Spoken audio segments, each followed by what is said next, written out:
I was reading the latest tax journal, specifically 1 Minute with Graham Muir, when he mentioned a capital allowances case that could have a real impact on EMI variations as well.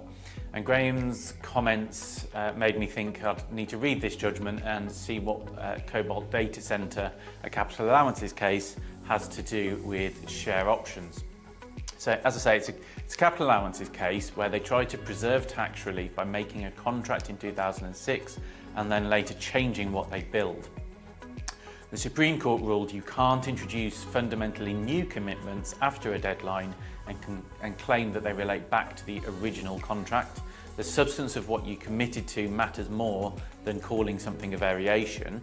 However, the court confirmed parties have a wide freedom to choose variation versus replacement, but there are certain limits. So the parties' intentions matter. If they call it a variation, that does carry weight, but tax context is relevant as well.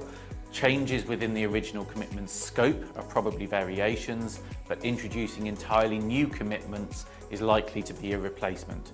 In other words, you can modify the specification of what you're building, but you can't switch to building something completely different. HMRC's guidance on EMI variations is clear on what creates a new option.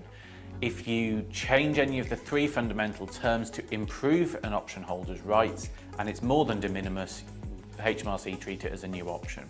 So we've got the number of shares to be acquired, the price at which they're acquired and when they may be acquired. All our key wording in the legislation is that the change improves the option holder's right. That's what the legislation talks about, an improving option holder's right. So the Supreme Court said you must look at whether changes introduce fundamentally new commitments or just modify existing ones.